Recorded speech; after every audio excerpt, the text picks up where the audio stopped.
Hello मित्रों। आज का जो हमारा नेक्स्ट टॉपिक है वो है प्रोडक्शन टेक्नोलॉजी ऑफ क्राइसैंथेमम। ठीक है। हम लोग जो क्राइसैंथेमम है इसका जो साइंटिफिक नेम है डैट इज़ डेंड्रेंथेमा ग्रैंडिफ्लोरा। देन आता है कि यार हिंदी में इसको क्या बोलते हैं, दैट इज़ गुलदौड़ी। देन आता है इसकी फैमिली क्या है, दैट इज़ एस्टीरेसी। अब आती है कि क्लाइमेटिक रिक्वायरमेंट। भाई क्राइसैंथेमम अगर हम ग्रो कर रहे हैं तो कैसी कैसी क्लाइमेटिक रिक्वायरमेंट हमें चाहिए होती है। पहली बात कि अगर हम चाहते हैं कि जो वेजिटेटिव ग्रोथ है वो अच्छी हो, तो इसलिए क्या है, हमें लॉन्ग डे मतलब कि ब्राइट सनसाइन की वहाँ पे क्या है ज़रूरत है। और अगर शॉर्ट डे है तो मतलब वो क्या बूस्ट करेगी, फ्लावरिंग। अगर मतलब लॉन्ग डे है तो वो बूस्ट करेगी वेजिटेटिव ग्रोथ को, और अगर वो शॉर्ट डे है तो वो फ्लावरिंग को जो है कहीं ना कहीं प्रमोट करेगी। जिसके बाद आता है कि जो ऑप्टिमम टेम्परेचर है क्राइसैंथेमम में वो कितना मेंटेन करना पड़ेगा, दैट इज़ 15 डिग्री सेल्सियस। इसके बाद आता है सॉइल रिक्वायरमेंट। अब कोई सी भी, चाहे कोई सी भी वो क्रॉप है, कोई सा भी जो है फ्लावर है, तो सॉइल कौन सी होती है, Sandy soul, loamy soil.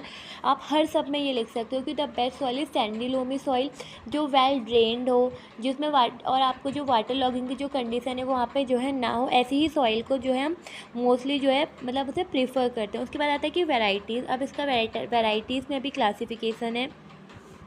Large flower variety है, स्मॉल फ्लावर वैरायटी है, ऑफ सीजन ब्लूमिंग वैरायटीज़ भी हैं। अब लार्ज वैरायटीज़ में कौन कौन सी आती हैं, Sonar Bangla, sweet heart, Mahatma Gandhi. Then आता है स्मॉल वैरायटी में कौन कौन सी आती है, Kingfisher, Golden Dust, Red Star. ठीक है। फिर ऑफ सीज़न मतलब कि जब सीज़न नहीं है उस टाइम पे भी अगर हम लोग कोई वैरायटीज़ ग्रो कर सकते हैं तो वो कौन कौन सी है, डेट इज़ ज्वाला और क्या है, मेघदूत। ठीक है। देन आता है कि प्रिपरेशन ऑफ लैंड कैसी होती है। ठीक है।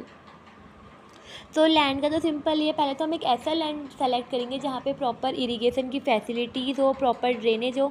लैंड प्रिपेयर कैसे करते हैं, 2 से 3 बार हम लोगों ने प्लॉइंग कर दी, फिर हम लोगों ने सन एक्सपोजर कर दिया उसके, ताकि हम एक जो भी उसमें वीड है, फंगल इन्फेक्शन है, उनकी वो क्या हो जाए, मर जाए। और हम लोग फिर उसके बाद प्लॉइंग करेंगे सो डैट हमें एक अच्छी जो टिल्थ है वो मिले। नेक्स्ट आता है कि टाइम ऑफ प्लांटिंग क्या है। ठीक है। Next that is time of planting. जो भी हम टर्मिनल कटिंग लेंगे स्टॉक प्लांट से वो हम जून में लेंगे, और उसके बाद हम इन्हें जो है पॉट्स में क्या है लगा देंगे। जैसे ही प्रॉपर इसमें रूटिंग हो जाएगी तो at the end of July में हम लोग इसको मेन फील्ड में स्टैब्लिश कर देंगे। अब आता है कि स्पेसिंग हमें कितनी मेंटेन करनी चाहिए, प्लांट टू प्लांट और row to row, that is 30x30। ठीक है। देन आता है प्रोपोगेशन। अब भाई हमारा जो प्रोपोगेशन है क्राइसैंथेमम का, डेंड्रेथमा ग्रैंडिफ्लोरा का, वो कैसे होता है, ये सकर से भी हो सकता है, कटिंग से भी हो सकता है और माइक्रो प्रोपोगेशन से भी हो सकता है। ठीक है।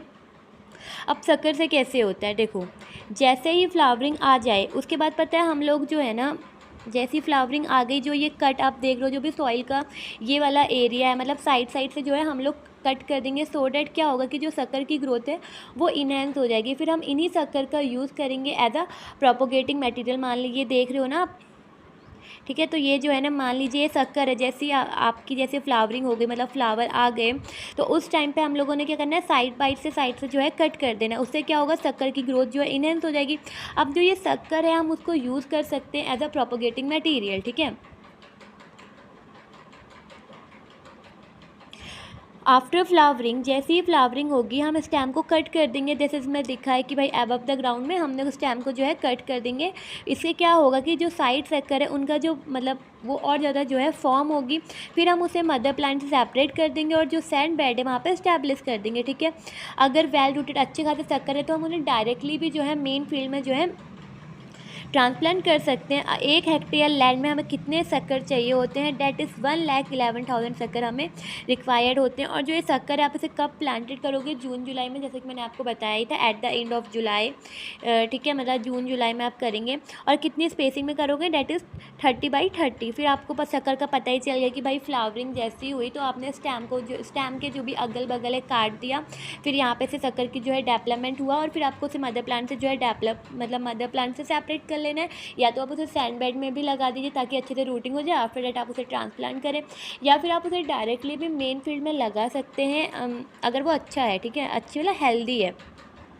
इसके बाद में मैंने आपको बोला कि प्रोपोगेशन एक सकर से किया जाता है और एक होता है टर्मिनल कटिंग। इसमें क्या होता है कि यहाँ पे जो कटिंग है ये हेल्दी प्लांट से ली जाती है और जो लेंथ ऑफ कटिंग होनी चाहिए वो 5 से 7 सेंटीमीटर होनी चाहिए। उसके बाद हम इस कटिंग को सेराडॉक्स एक हार्मोन है उसमें डिप करेंगे सो डैट कोई भी फंगल इन्फेक्शन वगैरह है ना हो। फिर इस कटिंग को हम लोग सैंड जो हमने बेड है जो बना रखे उसमें पुट कर देंगे। आप ये देख रहे हो ना, दैट इज़ टर्मिनल कटिंग जो हम लोगों ने हेल्दी प्लांट से ले रखे जो कि 5 से 7 सेंटीमीटर तक होना चाहिए। और ये एक दूसरा प्रोपोगेशन का मेथड है क्राइसैंथेमम में, ठीक है। इसके बाद आता है अब न्यूट्रिएंट मैनेजमेंट कैसे। भाई इसका न्यूट्रिएंट कोई भी आपकी फ्लावर क्रॉप है ऑर्नामेंटल क्रॉप है उसे माइक्रो न्यूट्रिएंट भी चाहिए और मैक्रो न्यूट्रिएंट भी चाहिए। तो अब पहले तो हमें पता होना चाहिए कि FYM कितना होना चाहिए, दैट इज़ 8 से लेकर 10 टन पर हेक्टेयर, तो इतना चाहिए। नाइट्रोजन कितना चाहिए 50 kg और आपका जो फॉस्फोरस है वो 160 kg चाहिए और जो पोटेशियम है वो आपका 80 kg चाहिए। अब यहाँ पे कुछ ग्रोथ रेगुलेटर जैसे कि हम जिब्रेलिन का भी यूज़ करेंगे। 50 पार्ट्स पर मिलियंस में हम लोग जो है मतलब इसका जिप्सम का जो रेट है वो आपको कितना ppm चाहिए, दैट इज़ 50। नाइट्रोजन कितना चाहिए 50 और ये कितना चाहिए 50। तो एक ट्रिक है भाई 50-50 दोनों आपको चाहिए और आप इसको एप्लीकेशन करोगे एक 30 डेज़ में, फिर 45 मिनट्स। इससे क्या होगा कि जो आपकी फ्लावर की ईल्ड है वो कहीं ना कहीं इन्हेंस हो जाएगी, ठीक है। देन आता है हार्वेस्टिंग। ये तो वैरायटी पे डिपेंड करता है कि भाई सिंगल वैरायटी है या फिर ऑफ सीज़न की आपकी वैरायटीज़ है ना।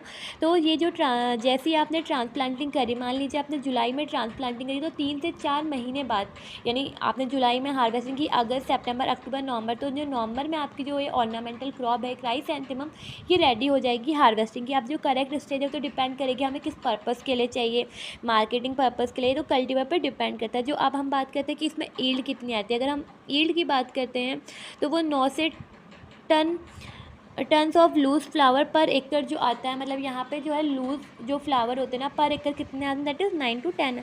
अब आते हैं कि भाई इसमें मेजर पेस्ट कौन से हैं, डिज़ीज़ कौन सी है जो लग जाती है।